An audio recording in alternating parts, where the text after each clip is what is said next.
assigning those reoccurring tasks, or in this case, you're looking at our audits module, to employees is a really great way to start, especially picking up on the points that you've laid out for us. So you can see where I am here at the audits module, and I'm at manage audits. So I'm looking at a list of basically all the audits that I have in this instance of the Ostendio platform. So one of the examples I can just pull out would be like board documents for review, or an annual kiosk inspection. I'm basically just looking at one audit here from this list that I've just chosen, but I can click on another one like this one, for example, an as needed and monthly review of, once it loads here, you can see the title, remediation activities. This, in the description, you can see has a lot of information with how to conduct this audit.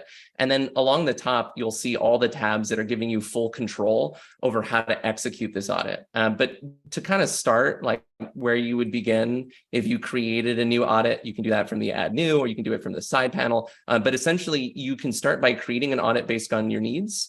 And then you'll essentially just set up the audit based on how often you need this task to happen, whether it needs to go to, for example, one item at a time per owner, or whether one person is going to be working on all of the items themselves. So in this case, maybe if I go back here, I'm doing one annual kiosk inspection, but I'm doing it for multiple kiosks, right? And I have multiple audit items. It's not just one, it's multiple. So you could essentially say for this new audit that we're going to do, maybe I'm just going to say this is a monthly data review.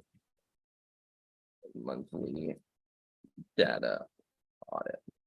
And then from here, I'll say that I'm going to be responsible as a task owner for all of these tasks. Or if I needed help, I might actually say I'll individually name different owners to help me with this audit. I'm actually going to put myself for the whole thing. Monthly is the frequency I want, but if this was something else, maybe this was quarterly, I'll change that here.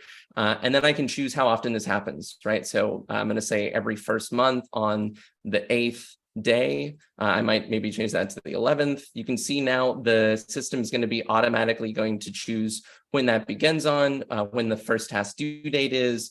I see this is a fixed cycle and it's never going to end, or I can change to say this is going to end by a certain time, or maybe after a certain time. I'm maybe going to say never because I want this to be an ongoing monthly task. And because I've set up these submission settings, I can now see a list of my cycles. So I'll know when to expect the next cycle for me to do the next audit tasks are. Of course, I don't always have to look just here. I'm going to be getting these notifications because I've set this up. But as I scroll through, you can see you can set, we give a certification, so how you know this task has been completed correctly.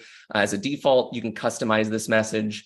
And then this is where you choose those audit items. So ideally, you've already created these assets in the platform. You can see I can choose from this list of assets. So those were those kiosks I was talking about. I can select them here, add them to this audit. And then this is essentially going to say that this audit at this frequency is going to be looking at these audit items, and this owner is going to be working on this task. So if I created this right from here, this would set everything up for me, but I can go a little further. I can add this audit to any internal organizations, external organizations, any projects. Those modules exist here.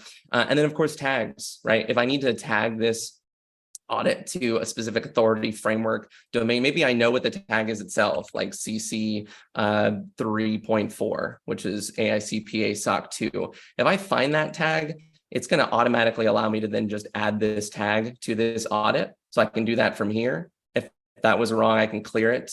I can go back to these tags again.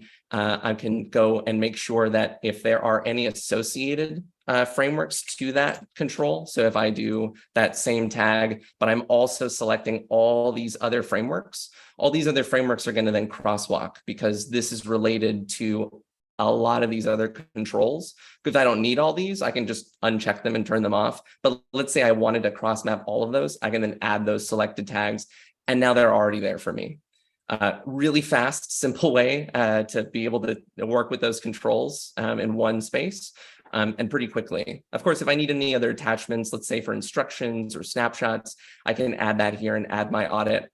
I actually did one of these earlier before I started this presentation, so we can take a look at one of those that I created before this. And once it loads here, you'll see I created this one, the quarterly review and update of access asset lists. We'll probably look at this a little bit later, but you can see here, I have one audit item, which is a sample software asset that's listed here. My audit tasks would be listed here within the cycles. And then anytime I've submitted any of these audit tasks, you'll see them here.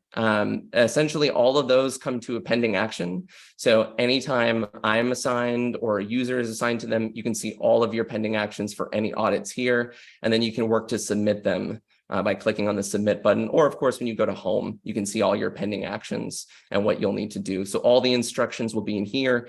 I don't have any issues found, or I do have issues to report, in which case I can add my evidence, my note, I can add attachments, or if I need to create a ticket, I can create a ticket from here or link an existing ticket if I've been working on some of that evidence and just add it to the audit itself. So all of the record of all the work that I do will be here. And then of course, you get notifications from the system. This is a personal example of one that I have due in a day. So by this Friday, I've got a monthly data integrity audit to submit. So you can see this is the exact thing I would get. And this is how the system not only alerts you, but also gives you a link to immediately take you to that audit to perform your action.